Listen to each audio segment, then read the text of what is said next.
Raymond had a shared death experience with his mother. I too had a shared death experience with my mother.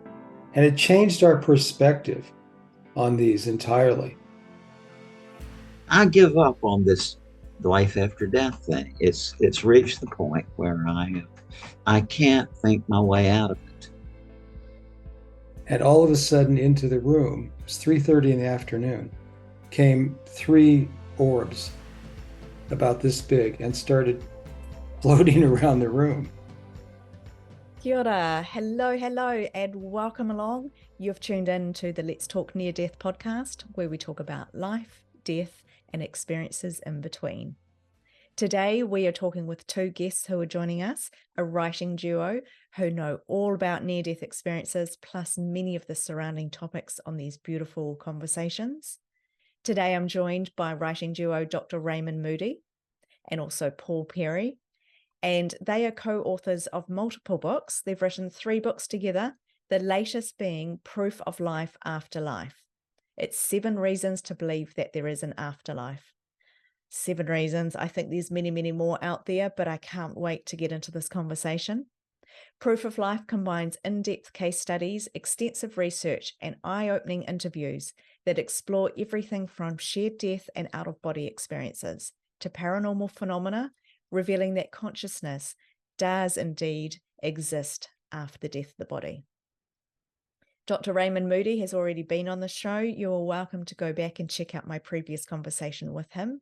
He is one of the forefathers in near-death experience research. He popularized the term near-death experience, and he started what would become a very big body of research with many, many people following in his footsteps, learning all about these amazing topics. Paul Perry is a New York Times bestselling author. He's a filmmaker, and he's been researching near-death experiences since the early 80s. He's done quite a lot of work with various leaders in the field and has been with Dr. Raymond Moody since mid to late 80s.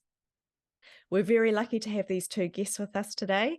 So Paul and Raymond, welcome along to the show. It's great to have you here. It's good to be there. Yeah, thank you so much for this opportunity. And thanks to the folks watching too. Yes, absolutely. It takes all of us to do these shows, doesn't it? And I'm so looking forward to seeing what we talk about today. Now, your book, congratulations on your latest book, Proof of Life. How did this all come about? How did you two get together to start to write about your book? Well, this is actually the 6th book we've written together. Wow. So 6 books and made 2 movies. Oh, you've done 2 movies as well. Fabulous. One movie was Afterlife, and Raymond was in that. And then I did a movie that was, I guess, 2 hours of just straight interview with Raymond. Raymond is like a jazz musician. If you give him a note, he gives you a song. Oh, yes. And that's really the beauty of working with Raymond. He's just wonderful to spend time and talk with. So we got together in, like you said, it was about the late 80s, I think. It's about the late 80s. 88, I think. Yeah, that's how many years ago? 30 years ago? 35 years ago. So, Wow. I can't deal with it because I think I was about 35 when we got together. yeah. So anyway, and what we did with this book, well, from the time we first started writing books together, we've run into these things called shared death experiences. And a shared death experience, simply explained, is when somebody who is well shares the death experience of someone who is dying. So they might share their near-death experience. They might share their out-of-body experience, for instance, or they might share going up the tunnel with them as they pass. And there's a wider variety of shared death experiences in that. But we had, over the years, have collected shared death experiences because we think they're probably the most fascinating form of death experiences. Because what they show is that consciousness leaves the body, and that consciousness can then communicate with other people in a I'll say a death state, a state of no longer being in a dying person's body. And so we collected these for years and years, and we've used some of them in books, and others we haven't used. And then finally, Raymond had a shared death experience with his mother. And I too had a shared death experience with my mother. And it changed our perspective on these entirely. Mm. And what we did was we collected all the shared death experiences that we had collected over the years, and also ones that others had collected, and some that are found in books and that are hundreds of years old, sometimes thousands of years old. And we categorize them into seven reasons to believe in an afterlife. And that's what this book is about, Proof of Life After Life. It provides 7 reasons to believe in the afterlife, all based on shared death experiences. Mm. Wow. So you both, if I've got this correct, you both had a shared death experience after you had started researching shared death experiences. Correct. That's right. Yeah, and in my case, it was such a astonishing experience that it kind of diffused my interest in the shared death experiences, oddly, because Oh. I I I was trying to process my own thing. So Mm. there was a several year period there, and then we came back. We've been, as Paul said, we've been putting this book together for decades now. Yeah. Yeah, Yeah. All the research can take so long to yeah. pull together, can't it? Great point of significance of these shared death experiences is that they undermine the traditional controversy or debate about this between those people who say, yeah, this experience indicates the afterlife, and on the other hand, people who say, oh, this is just oxygen deprivation to the brain. Mm. Mm. But the difficulty here, see, is that the bystanders are not themselves ill or injured. Yeah. Yet they have all of these same markers of the near-death experience. So what this means is that we can't count on that old way of arguing about this, Yeah. because it's obviously irrelevant. It's got to be something more than the shutting down of the brain or the lights on the operating table. If that person has no risk to their life or they're perfectly healthy at the time. Yeah. Fascinating. So what I was going to ask you is, are you happy to share your shared death experiences? Sure. You go ahead, Raymond, first, and then I'll go with mine. Mine was after yours anyway. Well, this is one of those, incredible sequence or concatenation of events. Um, Paul and I were actually getting ready to write a book on this, Mm. the shared death experiences, and I was out in the West somewhere putting together a research program on shared death experiences. And while I was there, the Sunday of that weekend meeting was Mother's Day. So I called my mom just to wish her a happy birthday. How are you doing? She said, "Oh, I'm just doing great." But yesterday she had a rash, and so my brothers and sisters took her to the doctor, who said, and she was going to the doctor next day, right? And when she was telling me this, from her point of view, everything was fine. Next day, they took her to the doctor, and the doctor said, you have non-Hodgkin's lymphoma, and you have 2 days to 2 weeks to live. Oh, So wow. incredibly, she did die 2 weeks later to the day after what the doctor said. Mm. But from my point of view, as she was dying, I mean, it's very hard, as you know yourself, to put these things into words. But Oh, definitely. yeah, but it was, to me, it was like the room, instead of a cubicle like a hospital room, it suddenly became shaped like this. And this, I know this sounds odd, like the whole geometry of the Mm. room changed, and you weren't sure where you were looking from. I mean, I was hard to describe. And then as my mother passed out, she had been obtunded for quite a while at that point, just days.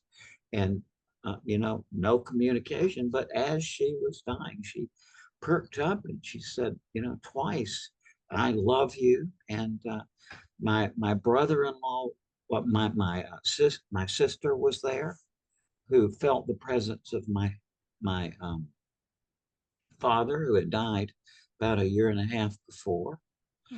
And my brother-in-law felt this. I mean, it was not just one of us. Mm. And so, that's quite a different thing from hearing stories from others. When you, oh my goodness, it puts it on a different level. So it kind of skewed my thought process. I was just trying to process it. Then after a while, then Paul and I got busy again on this. And the new book is a result of that. Proof of Life After Life. Mm. Mm. Wow. Thank you. Thank you for sharing that. And Paul, are you happy to share your one? Sure, I'd love to. Mine's very different from his, but it's still a shared death experience. Many years ago, I'd worked on a book idea, at least, with Dr. Vernon Neppy, who was the head of neuropharmacology at University of Washington. So no one bought the book. No one would buy the book. Oh. We did a proposal and no one bought it. So we stopped working on it, and I hadn't seen him for 5 years. Mm. And my mother, in this course of time, was dying of Alzheimer's. And the day she died, before I knew she was that far gone, I got a telephone call from Vernon Neppy, and I hadn't spoken to him for at least 5 years. And he said, I was reading the newspaper this morning, and a female voice said to me, "Call Paul Perry." And I ignored it, and I kept reading the paper. And about a half an hour later, this voice said, "Call Paul Perry." So I'm calling you, and I don't know why. Love it. And well, he was an expert in Alzheimer's and other neurological diseases. So I said, well, this is perfect, Vernon, because my mother's dying of Alzheimer's. So he offered a lot of advice on innovative things that they had done with Alzheimer's patients. One was giving them electroshock therapy, because he says in some cases it's just like rebooting your brain. And he talked about a 90-year-old woman that they had done that with, and she regained all facilities. He talked about other drugs that they were giving them. And in the meantime, I'm getting a phone call. This is before iPhone, so I was getting a phone call from the phone that's attached to the wall. And it was, it was just beeping coming through. And I said, Vernon, I've got to answer this call. I'll call you back. So I answered the call, and they said, well, your mother just died. So it was at that very moment that it seemed to me that she had contacted Vernon and told him to give me a call. That's how I read that. There was really no other explanation in all this. And that's a shared death experience. Yeah. And it's very tangential, because there's really no relationship between Vernon and I. And my mother really didn't know him, but she knew that I had been working on this project with the head of neuropharmacology. So somehow that took place. And in looking at all the cases we've had, I interpret that as a shared death experience as well. Yeah, absolutely. I have actually heard of other people saying that they're hearing impressions, or they've just got really strong feelings that they need to contact somebody or something like that. And I remember another one was at the time that person, I think, was in the process of passing away, transitioning from this world. And so it can definitely happen like that. I find it fascinating. I think it's so interesting how different our experiences can be. And yet they're all tied to a common thread, aren't they? They're all similar, but different. Yeah. Sure. Interesting. That's a good description.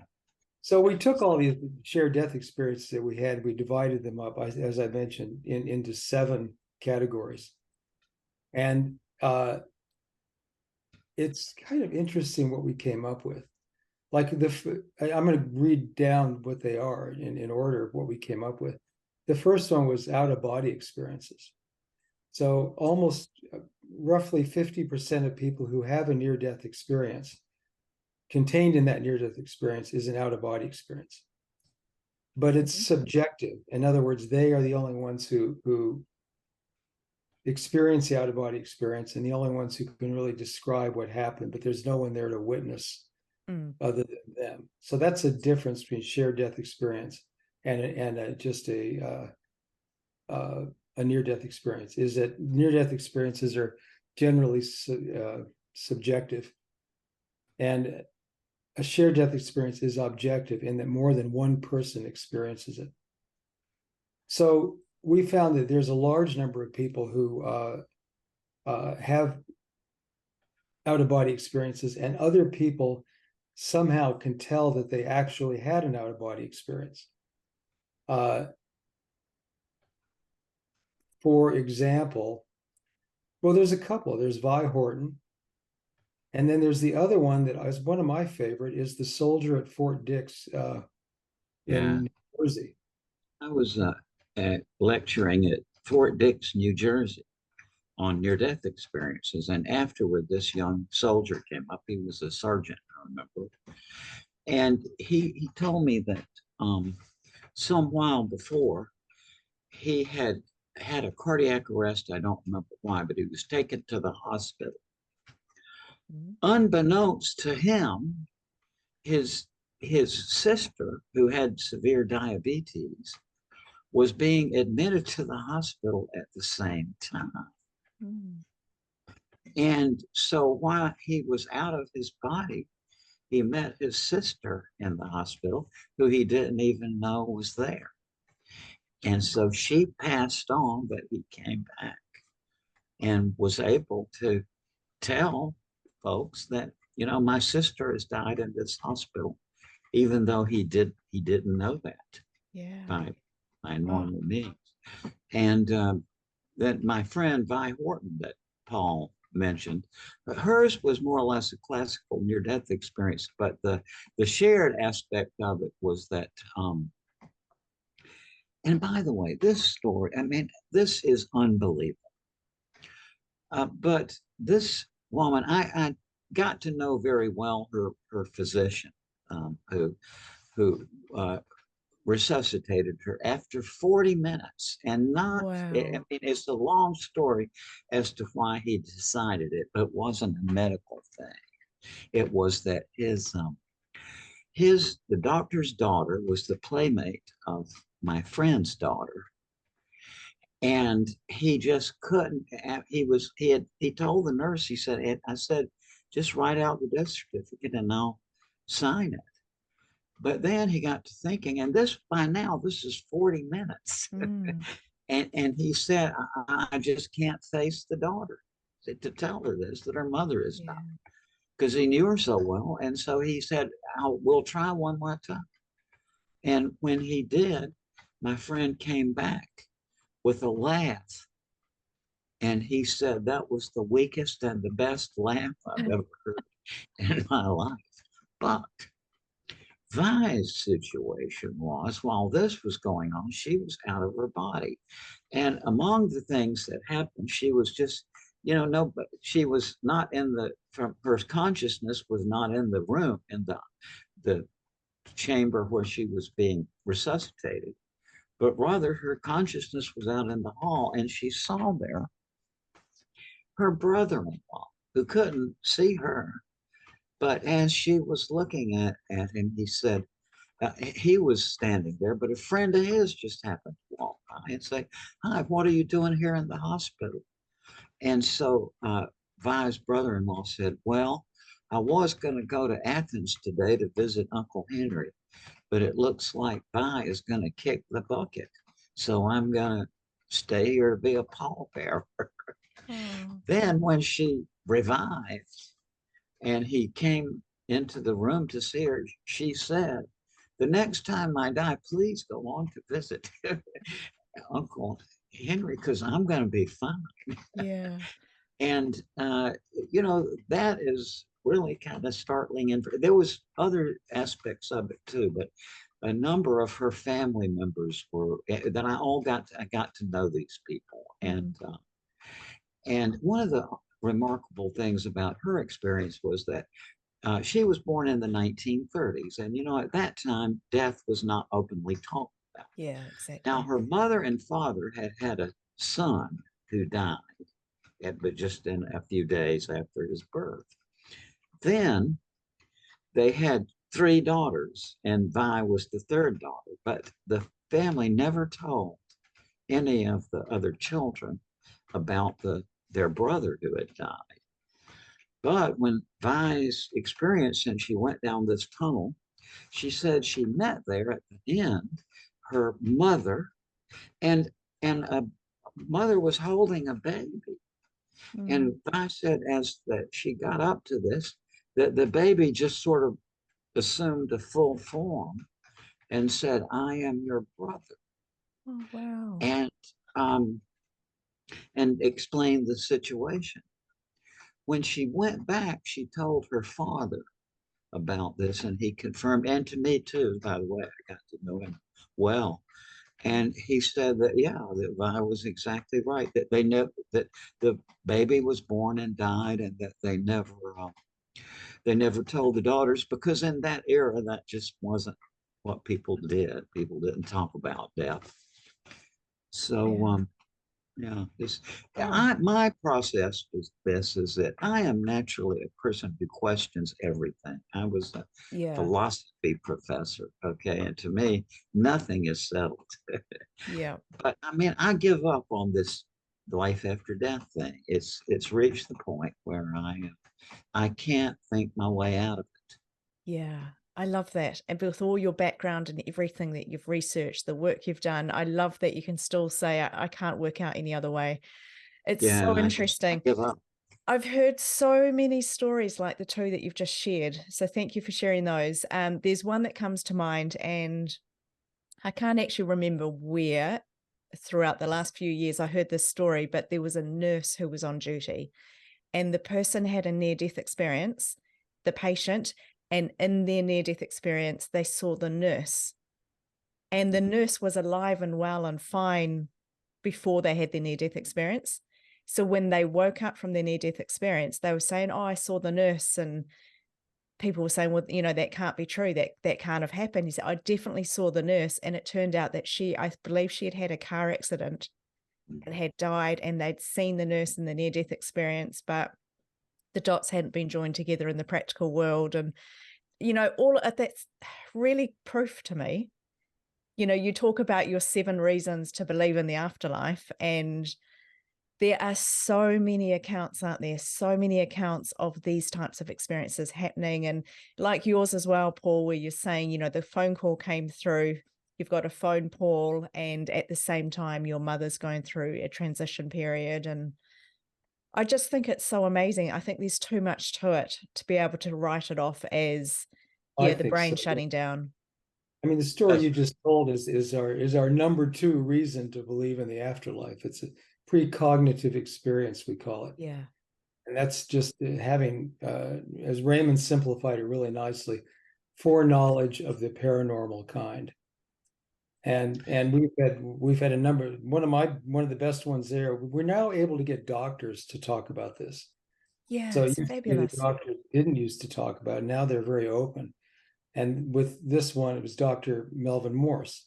Mm-hmm. And Melvin, uh, when he was a resident, he was really tired. He went home, he went to bed, and he woke up to see his father standing at the end of the bed. Mm. And his father said, call your mother. She can't get through to you. And so he then immediately called his mother, and she told him that the father had died. Oh, And wow. that's a Yeah. precognitive experience. It's, So he foreknowledge. didn't know that the father had died. No, he had no idea. Oh my goodness, that would have been quite, I don't know, Yeah, pretty interesting. unsettling. Yeah. Wow. Unsettling. But he said he you. wasn't unsettled by it. It seemed very natural to him. Yeah, so I've heard this, that people feel quite at peace. There's obviously people that have experiences which aren't so peaceful, and there's maybe fear involved, quite a lot of fear for some. Just amazing.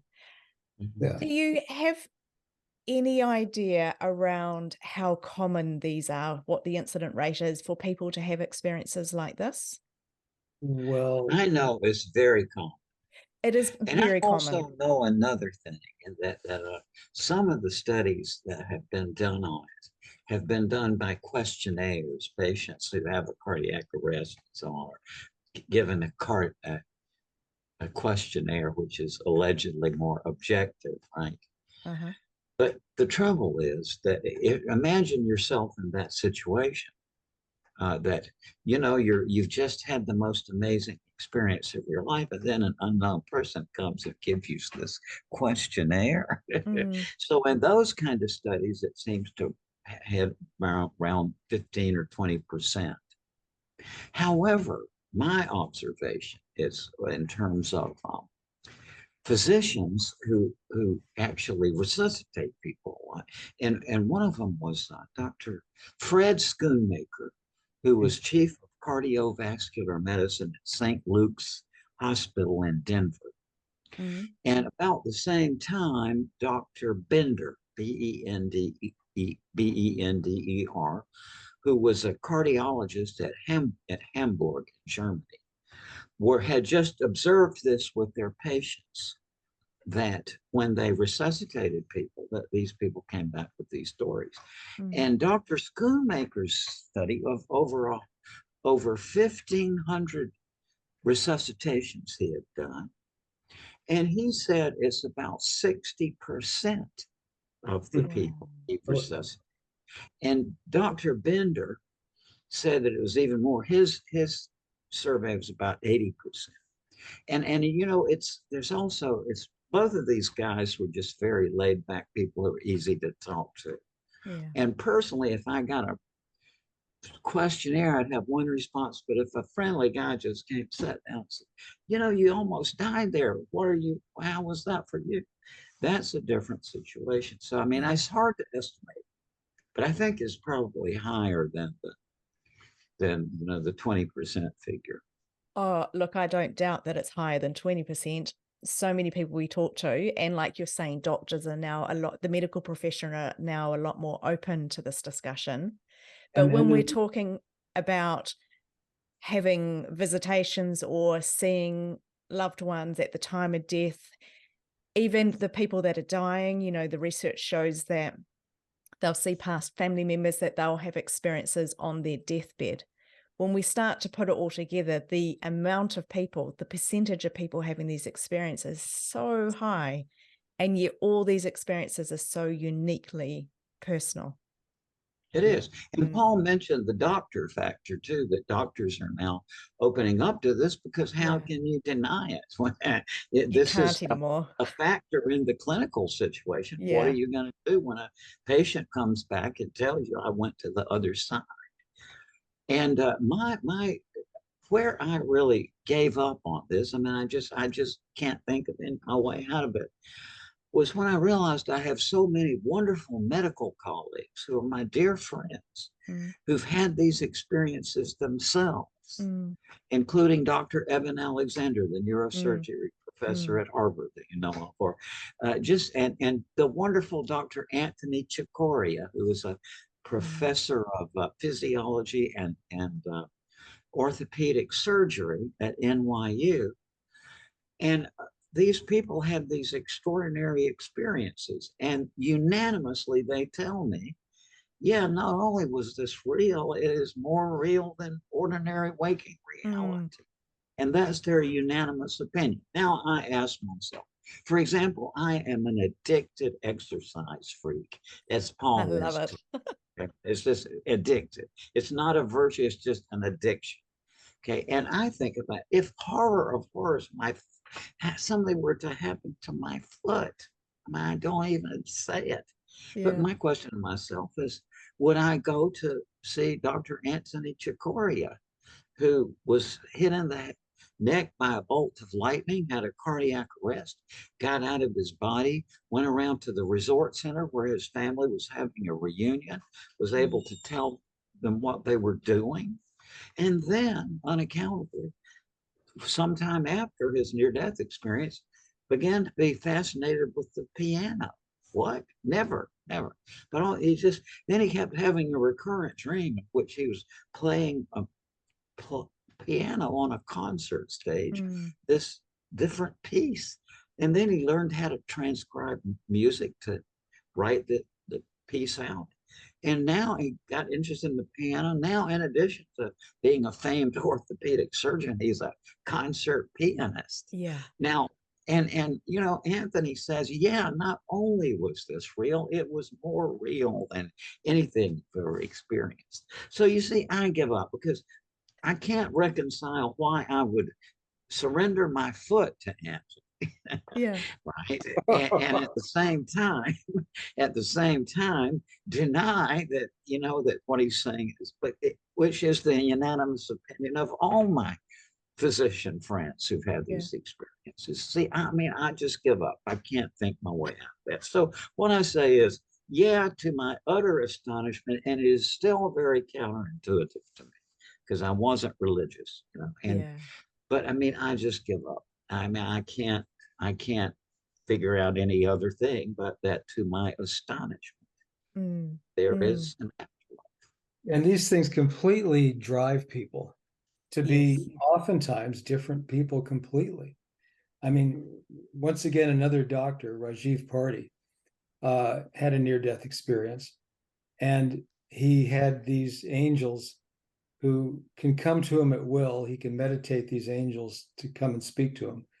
But back when they first showed up, he was an anesthesiologist. And they said to him, you need to quit your job and you need to practice consciousness-based medicine. And he said, what's that? And they said, that's up to you to find out. And so he actually quit his job, you know, highly paid heart anesthesiologist, and has studied consciousness-based medicine ever since. And he's had to figure out what is contained in that order, what consciousness-based medicine was. And recently, what he started doing is doing alcohol rehab and drug rehab with people, because he sees that is something where people have kind of lost, in his estimation, kind of lost their soul to a drug or a substance. And so now he's developing a whole course of medical practice for consciousness-based healing. So they just become somebody else completely.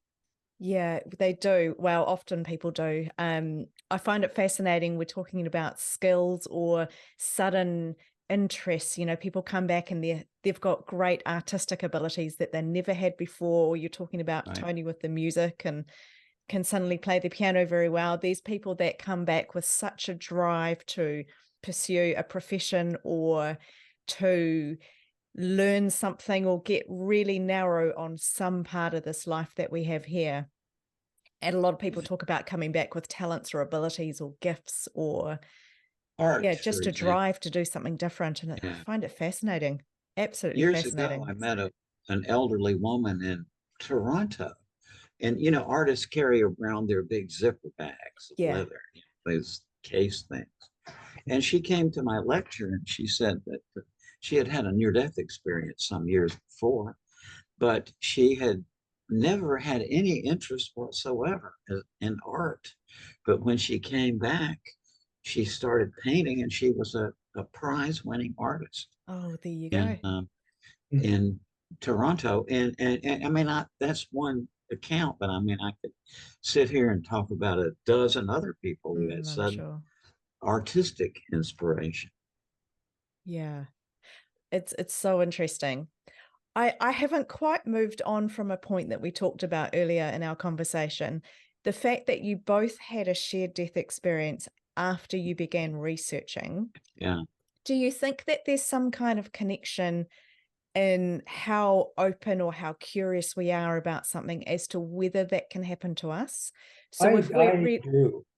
Yeah, I do. I agree with that. I think you become open to certain things, and then they start to present themselves. They were probably always there all along. Yeah. There's oftentimes we just don't notice, for instance, paranormal experiences, and other times we do. Like you'll talk to some people who have near-death experiences, very profound near-death experiences, and they treat them like they're like nothing, Yeah. you know. And then others who get it, you know. But Mm. maybe they are getting it. Maybe that's getting it from their point of view.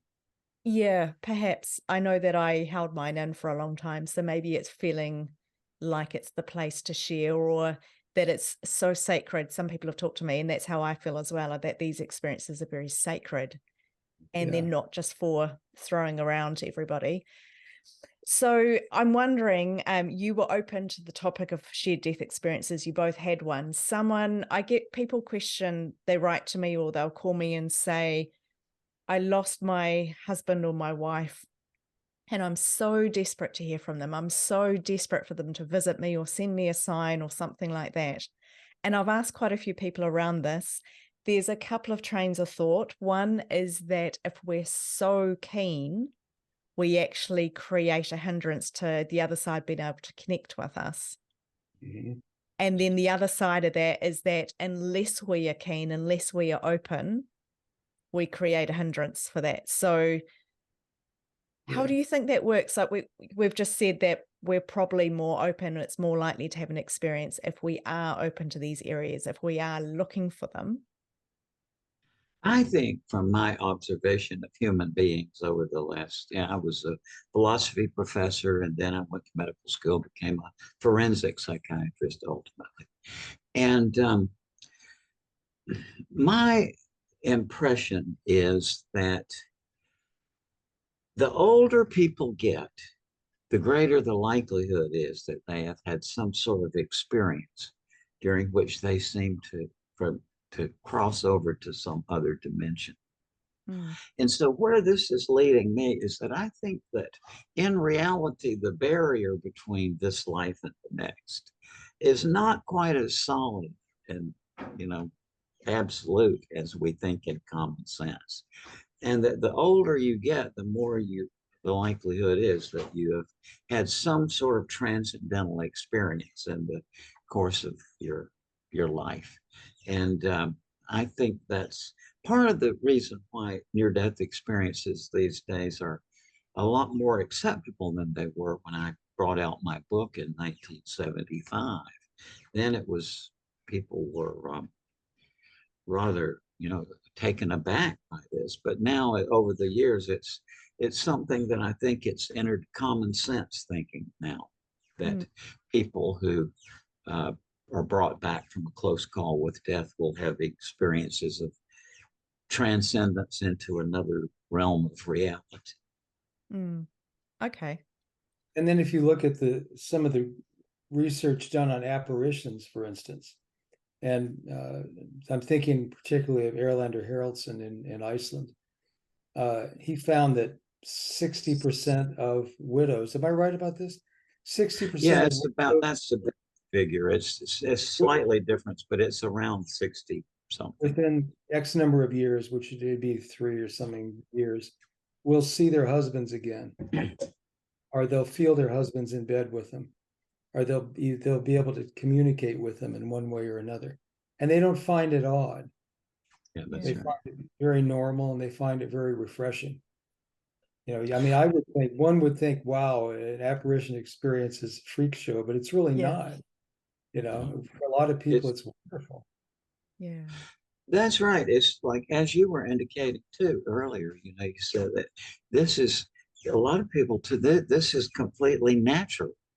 And that's what people say, that is uncanny as it may sound to relate, that when you're over there, that it is a perfectly natural and comfortable kind of environment to be Mm. in. And in terms of all those folks who the widows have been used as subjects in these studies, mostly because the widows are the largest bereaved group, since women tend to outlive men, right? And so they are more accessible to study.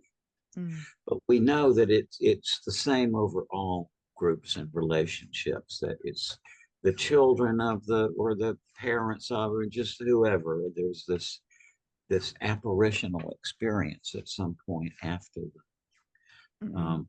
the death. and which is again related is again not just real but hyper real.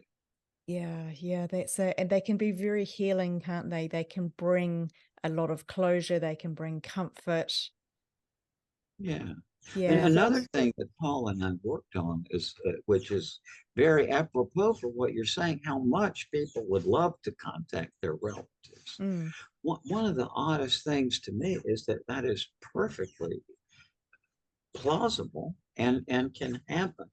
And that not only that, it's something that goes back to the very beginning of Western civilization with the Greeks, who had these institutions called oracles of the dead, where they had various techniques of being able to bring your relatives back from the other side. And, you know, until recently, this was your going, oh, that can't be, you know, Herodotus and all, they must have been wrong when they said this. But no, it's fairly easy actually to set up a situation gazing into an optical clear depth in a mirror in a darkened room by a light behind you. And this has been repeated numerous times by other investigators, that you can actually create an environment and sort of take people through a process of remembering the the person who died, and the feelings and the unresolved issues, and then well over 60%, I think, in one study. I think this is one of the most courageous things that Raymond's ever done, by the way. I don't know if he's going to talk about it or not, but he created a chamber called a psychomantium. Oh, And tell us more. he discovered it by studying ancient Greek history. And he found that the Greeks had a technique whereby they would desensitize by staying in caves for a long period of time. And then within about a week, 2 weeks, maybe 21 days. The original Oracle of the Dead, they stayed down there 29 days before they were led into the apparition hallway, which had a big bronze cauldron, which is highly polished, and water and a layer of olive oil. In this chamber, there was carbon marks on the wall to show they had torches down there. And after this 29-day preparation, where they talked about the deceased loved one and so on, they would go into this chamber and see. These things sound impossible, but they're easy to recreate. That what people in that situation say is that very often they say that the apparition appeared in the depth of the olive oil and the mirror, but that then the apparition would come out of the mirror into the area where they are. Or other people say that they feel their consciousness went through this surface into another realm where they met their deceased relative. And you know, this sounds odd, I know, but it's easy to do. This was very well known in the folk culture of Britain and the US at least. And in the Middle East. And in the Middle East. And Yes, well, I think what happened was in the US, for example, this was well known up into about the 1890s or early 1900s. What happened in the early 1900s? Radio, then TV. So instead of getting together in the living room and gazing into a mirror to see grandpa, which people commonly did, then they're all around the radio and then TV. So there's not that interaction. But this is incredible as this may seem, it's fact that there's actually a fairly simple way to create a situation in which you have a vivid, lifelike experience of seeing and communicating with a deceased loved one. Yeah, and that's Raymond amazing. has taught, well, I'm going to say hundreds of people how to do this. It's very exhausting for him to do it. He kind of quit doing it lately. Yeah. You have to take the whole day. This, you know, Yeah. this is you got to spend. This is not an instant gratification thing. You But need first to what's sort of. amazing about it, I'm sorry, I've got to keep on my track, is that they would be in this chamber, they would see loved ones come out of the mirror, and sometimes they could feel them, sometimes they would sit next to them and talk to them, or sometimes they wouldn't appear at all.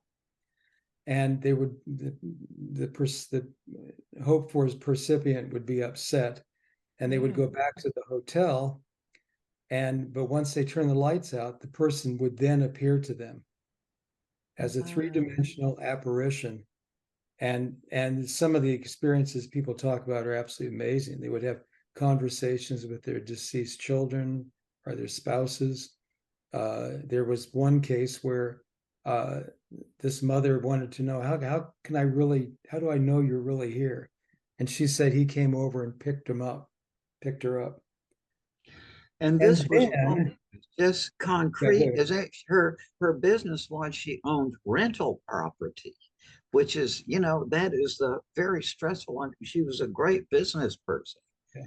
And she, saw her son who had died 2 years before. She saw him in the apparition chamber a couple of times, but then 8 days later, she called me, tracked me down in Florida where I was with my wife. And she said that 8 days after she saw him in the apparition chamber, that she was watching TV one night late and he just appeared, had this long conversation. That's That's a amazing. clincher to me, and why I think this was a real experience, not just a phantasm of the mind, is that we have a photograph of one of these apparitions of three orbs coming into the room with this woman who came to see her daughter. Once again, she showed up she was a very wealthy woman from Argentina. She flew in. She, as rich people are, that she demanded that things be done right now, and that wasn't really the right procedure to follow. But Raymond tried to get her to see her daughter, and she couldn't see her. She had tried to rush things too much. So she went back to the hotel, and her sister had come with her. So they went back to the hotel, and they were talking about what had just taken place. And all of a sudden, into the room, it was 3:30 in the afternoon, came three orbs about this big and started floating around the room. The sister, thank God, took photographs. So we have these photographs, and the woman talked to one of the orbs and said that her daughter was in there and they could communicate through this orb. Yeah. So that shows that this was beyond just a phantasm of the mind, that it was something was authentic here. Yeah, I think when you start getting the physical coming in outside of the chamber, there's definitely something incredible I'll send happening. you the photo if you wanted. Oh, I'd love that. I'd love that. We could pop it into the video if that would be okay. It's good. Is that okay, Raymond? Yeah. Sure. Yeah, no, we'd love to see that. That would be amazing. You said at one point, Raymond, it's so simple. And I thought setting up the chamber, that may be simple. I don't actually know if that is, but the 29 days, that can't be simple. And I can't help but wonder if there's an element of unplugging out of everyday routine, getting away from the noise and the distractions, whether that makes us more open to having some kind of visitation, some kind of experience. All these ancient Greeks had to leave their iPhones outside. That's right. And they're polar ops. Really, the Greeks took 29 days, but that was much more of a leisure society than what we have today. And it's not necessary. I mean, when I take people through this, it takes a day. They come early in the morning and then, this, but you can't say what time it ends because, if grandma shows up at 5 o'clock, you can't say, it's closing time. Yeah, come Once on, grandma. you open this up, you have to follow this process through all the way. Yeah. Have you had anybody who has it show up in the chamber and then later show up again? Oh, yeah. Yeah, absolutely. I don't know why I've never asked that. But well, the first wonderful person I took through this procedure in about 1990 was a 44-year-old woman who had lost her husband 2 years before. And so she came to my place, and she was, by the way, a drug and alcohol rehab counselor. And I mean, I can tell you as a psychiatrist, this is a very earthy, solid group of folks. And she was that pattern. She was just a very solid person. She was a drug and alcohol counselor, as I said, and very experienced. And so she came to my place, and this was the first big surprise of my study, because I had all imagined that if somebody saw an apparition, they would see it in the mirror.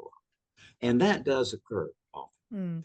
But in these other cases, the apparition will come out of the mirror and be right there in the room, or they will go through the mirror and come. So in this case, my friend said that her father appeared in the mirror, but he stepped out of the mirror, and they had this conversation.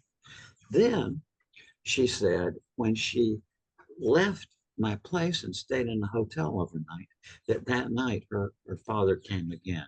And by the way, she prepared to see her husband, but it was her father who showed up. And I was talking with her about that, and she said, Raymond, she said, it's like I got to reflecting on it. She said, the person I wanted to see was my husband, but the person I needed to see was my father.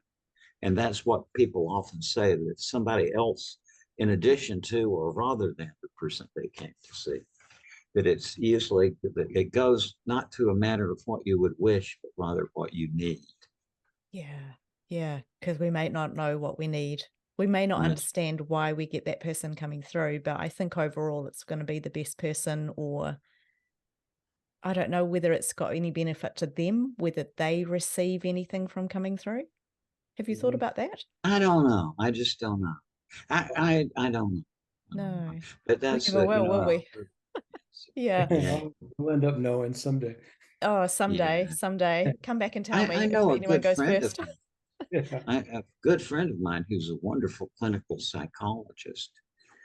He wanted to see, I think, his father or something, but in the event, he said it's somebody else, an aunt who had died, came and said, your father is not willing to be seen yet. Because he had done, in the last decade or a few years of his life, he had deteriorated, and he was very obnoxious to people and so on. And so what my psychologist friend said, that the message he got from the aunt who came in lieu of his father was that his father was just too, well, he used the word embarrassed, and that there would be a time period where he wouldn't be able to do this. But it's hard to say whether the person who comes through benefits, but I can say for sure that the person who's there in that chamber benefits. There was one study done of Psychomantium visits of people who had this experience as long as 5 years before this woman wrote her doctoral dissertation on this. And yet, even after 5 years, they reflected back on this experience as something very important in their lives and very meaningful. He had a lot of colleagues who ridiculed him for doing this. But then there's a school of transpersonal psychology that took it seriously. Yeah. And they've done a number of studies on it. And now it's an accepted form of grief therapy. Yeah. Oh, fantastic. As it was in the Middle Ages. As it was in the Middle Ages. Yeah, when you go back and look at these medical doctors in the Middle Ages, there weren't printed medical textbooks. They had to do their own textbook with all the information. And some of these, they describe this technique, and when the patient is grieving, you can set up a mirror and you can take them through this process where it will relieve the grief. I'm really curious, because in your book you talk about the 7 reasons. You mention somewhere in there about life reviews, and these are one of my favorite topics. I love to talk about life reviews. I'm so curious. I didn't actually have a life review in my near-death experience. Are you happy to share a bit more about the research or the findings, how that incorporates into the book? Let me just throw something in there. You were quite young when you had a near-death experience. I was 12. So there's what many people say, and Melvin, who has done a lot of research with children, that you don't have much of a life to review. Yeah, it's true. I don't feel bad. I don't feel bad, but I have such curiosity. I just find it so interesting. I think, to me, I think too, this is the near-death, the life review is to me, if not the most interesting, certainly one of the most fascinating parts of these near-death experiences. And, it's very difficult in reality to draw a logical inference that there is life after death. That's obvious, right? That is, I mean, I get it, but it's like in terms of the technical rules of logic and all, it's hard to put this together. But in terms of the afterlife, but I think in terms of the life review, we can draw an absolutely astonishing conclusion from life reviews. If you think about it just a minute, please. And the conclusion that is fully justified is that at least for some of us, life is a two-phase process. Think of it. You live life forward as the protagonist or the star, but then your life ends, time stands still, and you see the whole thing. You go 180 degrees and you watch the same action from the point of view of the other characters. Now that is, and the inference plainly is, think about it, at least for some of us, life is a two-phase process. You live it forward as the actor, time stands still, you see this panorama of everything you've ever done, and you witness those same events from the point of view of the people with whom you interacted. Yeah. I mean, that's just an astonishing piece of information. Many people say that the life review is there to emphasize that we are in school. Okay. That we're having human school. And maybe by going backwards or whatever, we realize what we've done right in our life and what we've done wrong in our life. And it's a non-judgmental process, in my experience in talking to people. But it's also a process that I think can be kind of rough on you. Yeah, exactly. I mean, even those of us who have lived the best life that we think we can, there's still going to be painful moments in there. I think, oh, do I really want to experience that? And I often think about my life review as I live my life, which is, it can be interesting, but I'm hoping to get myself recused from my life review. Well, you're way in the back of the line when it comes to a need for recusal. I'll tell you. I mean, we've all done things. Raymond's very empathic. Raymond's very empathic. Today, for example, our book went up to #1 in the near-death experience category. Oh, congratulations. It's not even out yet. It's not out till the 12th. And so I told Raymond, we're #1 in the near-death experience category in Amazon. And he said, well, who did we knock out of #1? And I said, well, Eben Alexander. And he says, one of my best friends in life. My friend Eben.